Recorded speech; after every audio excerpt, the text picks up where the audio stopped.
Tell them, Hannah, you can't speak English.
I've just shown some Russian people a bottle of Smirnoff vodka and They don't know about it.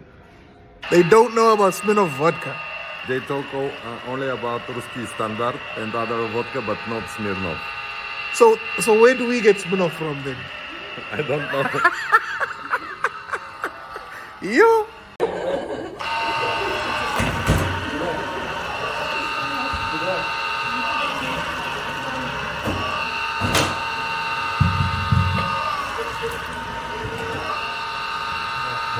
Таня, дай еще одну кружку. You're liking when Ты не слабенький, не хрупкий. God forbid, read something. Nobody reads anything anymore. By the way, this is the writing skills school, right? Yeah. Nobody reads anything anymore. At least as far as we are concerned. But to actually make a person watch something, it's a lot of work. And another thing is that people, well, they stopped. Well, let's take the best example is, as always, when it comes to media, the best example is the United States of America. So, two parties, representative of two sides of the community, the conservative and the liberal, right? And the media market that is separated, well, not really down the middle, but still. So we have, like, for example, we have MSNBC and Fox News. I mean, you all know about these companies. So the thing that always perplexed me about this situation is that conservatives always watch Fox, and the liberals always watch exclusively MSNBC, CNN, or whatever. My question has always been, isn't it more useful to you to actually watch what your enemies are saying? I mean, Sun Tzu said that. I mean, you have to get into the mind of your enemy to actually understand what they're saying. I mean, I'm on one side of a lot of like arguments in this world, religious, scientific, whatever. I'm not consuming content that is produced by my side on this argument. I'm trying to watch as much as I can from the other side to understand the arguments in order to defeat them more effectively later on. So this situation, it has spread, and so the question is, why? Why are they like that? They're communicating to their base of following. No, I mean the consumers. Why, about the Fox News and the CNN, I have no illusions. Yeah, why are the consumers like that? Why is it that the liberal brushes his teeth in the morning? Because they want to reaffirm their beliefs. Exactly. They Confirmation want to bias. And they're standing on solid ground from there. I think you actually go one level too deep in this case, because I've had a very nice conversation with the students of, again, the said Mgimo University, and they just said, why should I watch anything that makes me feel sad? Why should I watch anything that makes me doubt my system of values? That's what they want. They want me to doubt my system of values. Why would I watch that? So the thing is, let's talk about Russian media market at this point. Like I said, Russian media industry is dead on many accounts. Format is one of those. So I actually have this slide. For one, I don't want to delve deep into it right now, but my basic angle was that look at all this stuff that our media company is producing. Look at all this stuff. I mean, news wires, people from news agencies, they know what we do. Look, the online media, the radio, the mobile apps, VR, AR, the whole graphic things. A couple of things are absent from this list. It's television and print media. Those are the two things that we don't actually do. My angle was that at this point in Russia, I'm not talking about abroad right now, in Russia, all of those are completely useless. There's absolutely no future for any single one of those except for one. So, to make it simpler, to save time, how many of you have right now on your phones installed the application Telegram? Yeah. 1, 2, 3, 4, 5. Okay, at least 50%. So basically, as a media company in Russia right now, if you don't exist on Telegram, you don't exist. This is, let's take the generation of students, for example, right? Tomorrow's consumers. This is the only thing that they're using, at least in Russia. Neither myself nor any of my close friends have an actual television at home. I don't own a television set. I have no practical need on that. I watch, if I need to consume video content, I consume it on my desktop computer at my home office. My wife uses her iPad. My daughter uses her iPhone. There's no television in our house. It's like not having a landline anymore. Yeah, well, I don't have a land phone. I mean, Yes. yeah. So why would I have a tele? But that's the most important thing here is that basically brought to an end the broadcast television in our apartment. So we don't consume broadcast television. Only single videos that we search for, that we find for, or are recommended to us by the internet or any of our friends or relatives. The same thing is with the print media. I mean, go and try to count the number of places where you can actually buy a newspaper in Moscow right now. I know one kiosk by the subway station, which is it still there? I haven't seen it. It's still there because they tear it down every 6 months or so, but then rebuild it for some reason. But other than that, no print media. And every single one of those is also the same way dead. Now the Telegram, on the other hand, is striving, and basically, well, it's a separate subject. By looking at anybody's phone right now in Russia, you can just look at the names of the channels that they pinned as favorites, and you can basically tell everything about a person that you need to without actually asking them a single question. It's like the whole thing. The rest are like a boring office space.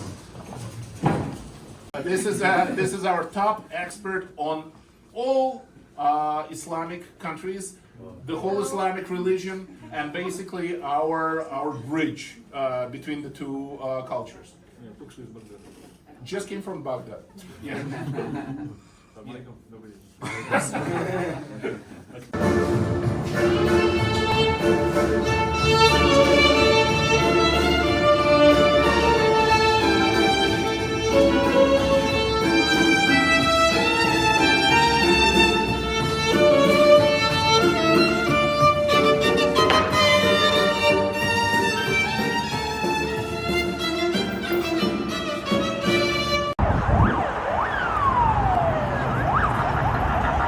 Let's try the Moscow high-speed rail.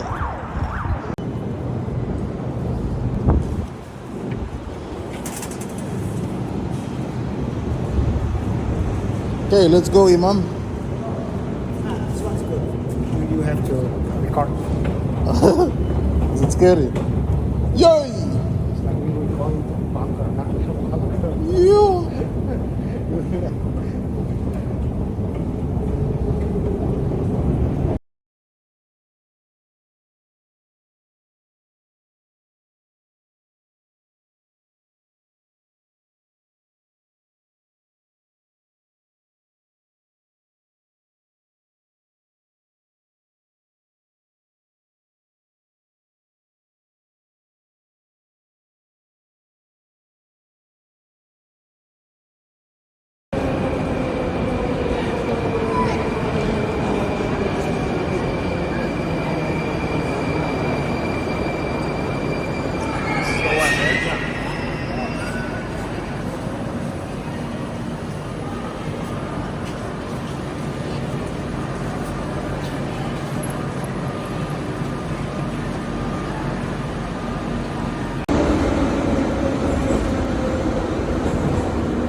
Станция Белорусская.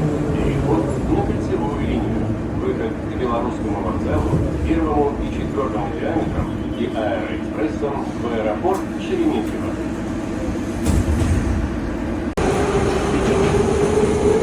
One, two, three, four.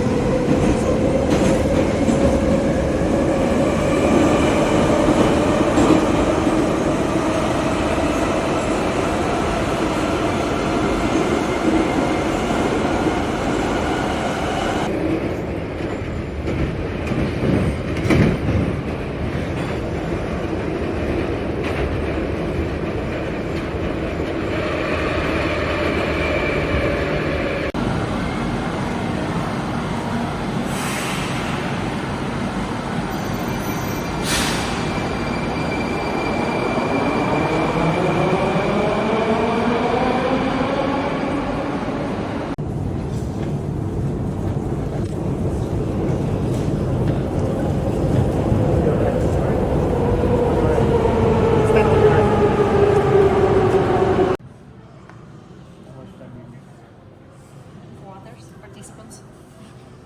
And then we will start. Right now we are in the flag of one of the Brest fortress commanders. At that time about 11,000 people, both soldiers and civilians, lived in the fortress. They were ordinary people. They were interested in reading books, listening to music, playing some musical instruments, or maybe playing some sports. A lot of them were waiting for the Sunday day off. They had various plans. And the inhabitants were sleeping when the German army attacked without warning. The fire took fortress by surprise at 4:15 in the morning. A lot of people died in the first minutes. They didn't have enough time to wake up and realize what was happening. The attack was merciless and unexpected. Smoke and dust surrounded the fortress. People died in the fire and under the ruins. Right now we can see the Soviet family. The man is trying to save his wife and his children. And through the window we can see the Mukhovets River, but it's impossible to come this closer because the bank is being shut. Moreover, water supplies were blocked. That's why people don't have enough water to drink, to put out fires or to cool the guns. At 9 o'clock in the morning, the fortress was surrounded by the German troops, but the resistance of the Soviet citizens became more intense.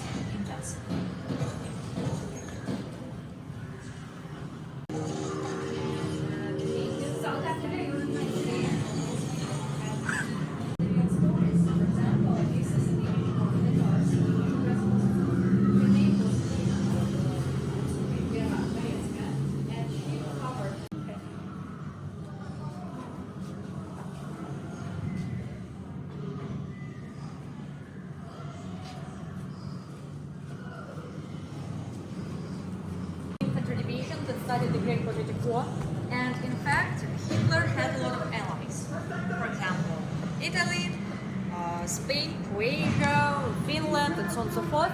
And these are Austrian soldiers. They studied this war. When the first shock came place, Soviet soldiers started to hide their families in the basement. And the Nazi soldiers, they were furious about long-lasting attack, about their losses. That's why they started to use flamethrowers in order to make this process faster, the process of attack, and hours. But the defense of the fortress lasted for the whole month, and it's on the walls. And the most famous one, this one.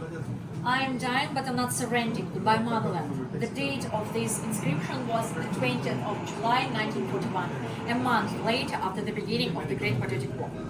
As for families from the Brest fortress, firstly, they were hidden in the basements. A little bit later, they were captured. They lived in the occupied territories, but in 1942, after the defeat of the German army in the Battle of Moscow, almost all of these families, they were destroyed. So they were shot or hanged. And the German army moved inland very quickly, and millions of people found themselves in the occupied territory, and we are going to this territory. Rules and laws. Hitler believes that the cruelty must be used against the local population. That's why German soldiers started to burn and destroy houses, to take out food, to kill and torture people. Right now we need to hide. This building is burning. It's dangerous to come closer, but we can burn this building. It's empty inside, and it's not partially destroyed. But now see how it looks like.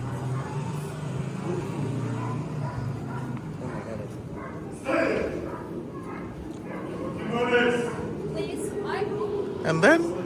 What he said? Scary.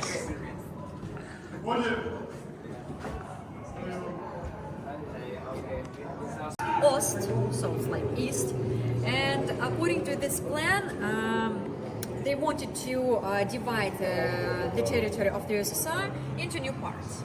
The name of such regions were Reichskommissariat, and such territories were considered as food storage, and people were considered as labor force, or they had to be destroyed.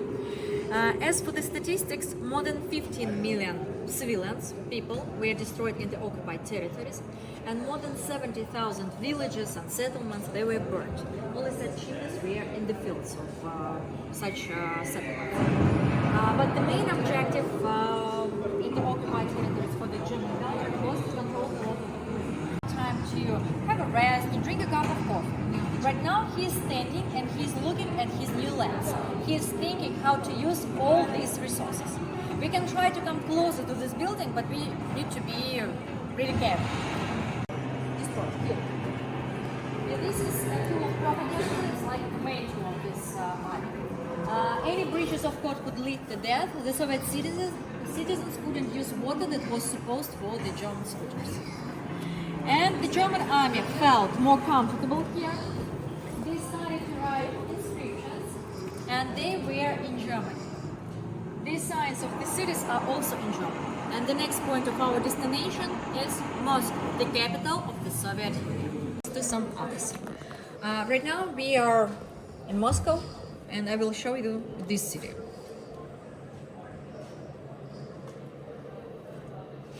More than 179 enterprises, industries were transported from this city to some others. And it's only one city. You've seen the number of points. So it was large operation and it was successful. But right now, just imagine how to transport one factory. You need to take all the documents, all the materials, machines, vehicles, I don't know. You need to take people who will work in a new place. So it was really difficult, and right now we can see how the men are lifting the boxes on the platforms. But I guess you've noticed the alarm. So it means like right now the German soldiers can start the bombardment. The main objective is to save people, to save some boxes with the machines. And right now we will see how people were trying to save their lives. This film was also shot for our exposition, so it's not the documentary film, but the train is real. Very rigid. So the first enemy aircraft. People understand they need to move faster right now. The second one.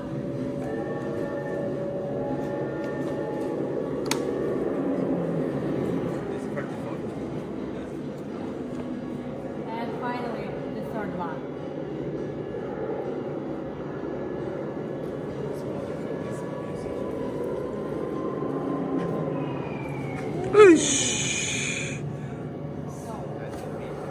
Yeah. The railway lines were damaged and a little bit later the beginning of the Great Patriotic War, an evacuation council was created in an attempt to make this process more effective.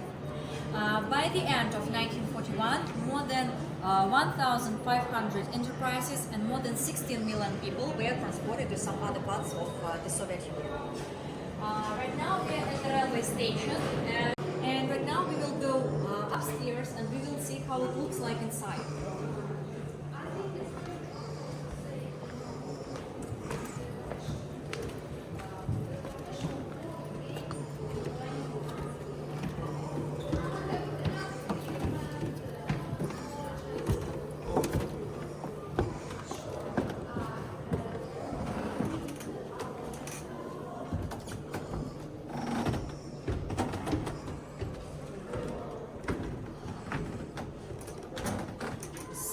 And right now we will go upstairs and we will see how it looks like inside.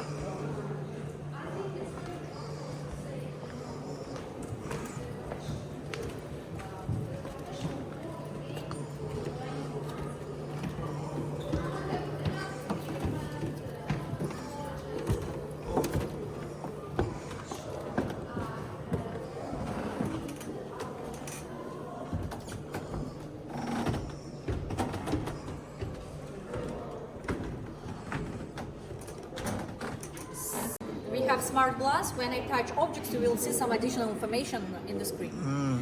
And of course, the local citizens decided to defend their city. They wore specific equipment. They wore gloves or rags instead of them in order to protect skin. They used such forceps in order to avoid burns. And when the incendiary bomb fell to the ground, it was caught by such forceps, and then they wait about 30 seconds in order to put it into a barrel with water or a box with sand. In that way, the incendiary bomb was extinguished, and this activity was done by women, teenagers, and children. The youngest defender of Moscow was 7 years old.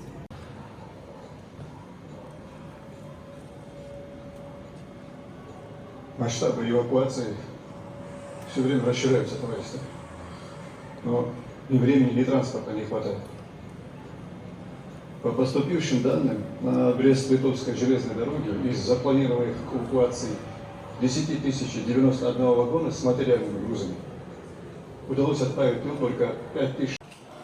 It was a really difficult atmosphere there. There was absence of electricity, of heating, of water, and the scary thing was that there was absence of food. People died because of starvation, but they continued to donate blood. More than 144 tons of blood came from Leningrad. Soldiers considered this blood as a miracle. Of course, children found at the hospitals, and here an amazing story of 10 years old girl, Nina Orlova. Her mother worked at war. It's difficult to say how many people were saved during the war, and it's impossible to say how many of them were saved after the end of it due to different inventions. But we are talking about millions of people. Right now we are at the hospital. It is located at school building. Here is enough space, light. This cupboard was filled with different books, but right now we can see different types of medical equipment. And we can touch here also smart glass. And here we can see some medical workers who played a huge role in the victory. And I would like to show you this man. This is so. It was popular at that time, and in Russia we still use this ointment. It's still popular here. It has specific smell. I guess if you are here for several days, you can find this ointment and you can smell it. You will understand why I'm talking like about this. That's true. 2, maybe 3. Сложная работа. It's difficult job, work. Больше делали, конечно, не двигатели. But of course there were more bullets Мы делали легендарные снаряды. and shells. У них даже песни есть. Песни «Катюш» слышали? We have a song with the name Katyusha. Have you ever heard? It's quite famous. Кто говорит, оно лишь производство больших. Held in such factories, every number was written in a specific journal, but it's forbidden to spread this information even today. It's like top secret. И, конечно, нам помогала еще наша наука. And of course, such secrecy was partially related to science. А самая важная наука в наше время, военное, наверное, остается медицина. And the most important science at that time was medicine. Windows, roofs, and people were covered with snow.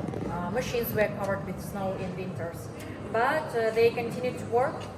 Right now, we are at the assembly line for the production of the Soviet submachine guns designed by Shpagin. In Russian, they have the name PPSH. It's the symbol of the Soviet soldier. During the war, more than 6 million guns were produced. So, of course, all men were at the front line, and that's why women, retired people, teenagers, children were working at such factories. As for children, they were 12 years old, boys and girls. Of course, they wanted to eat, to drink, to have a rest, to sleep. They wanted to play with their peers, but they believed that it was their contribution to the victory. They believed that at that moment they were helping their fathers, brothers, uncles, grandfathers, and so on and so forth. Right now, we are lucky because here are men, but of course a lot of men were at the front line. That's why this activity was also done by women, by retired people. But it was a difficult situation, it was a tough task, but people understood that they need to do it, so they need to handle it. The boxes are filled not only with machines, they're also filled with monuments, paintings, musical instruments. Cultural items were also transported to the central part of the Soviet Union. As I have already mentioned, this operation was successful, and in the first half of 1942, all types of weapons were produced in new regions. But right now we are in 1941, and we will see how people were working in a new place, in a new classrooms. Of course, conditions were also tough. For example, sometimes the temperature was minus 20-25 degrees of Celsius. People, children, wore warm clothes. Classes were for 20-25 minutes, but they continued to study. Adults came here, water, and so on and so forth. Of course, there was a central newspaper in the library. People were reading news out loud for everyone. Here is a copy of such newspaper. And people were interested in frontline situation, in international news, and of course they were interested in cultural life. That secret activity in the occupied territories, where they were trying to spread leaflets, newspapers, they were trying to destroy or damage some enemy's objects. And this is a flat of a member of such organization. Here in the wardrobe, a lot of items are hidden, for example, different types of weapons, maps, and so on and so forth. And we can also hear the radio. The radio was forbidden in the occupied territories, but members of such organizations, they were trying to follow some international news, so they were listen to this news. The radio is hidden here. Right now I will... Oh, it was hidden behind the photo. Yeah, behind the paint. And as for the radio, there were a lot of people who were working at the radio studios, and I would like to discuss the voice number one, the voice of the victory. I would like to discuss the worker of such radio studios. Announced all the most major international events. He announced the beginning of the Great Patriotic War and the end of it on the 9th of May 1945. In the Soviet Union, he was considered as the radio announcer number one, and Hitler considered him as the enemy number one. He believed that this man should have announced news about the victory of the German army in the war. But so they were hunting for him. They were mining for him, but they didn't know anything about his appearance. That's why they couldn't fight him.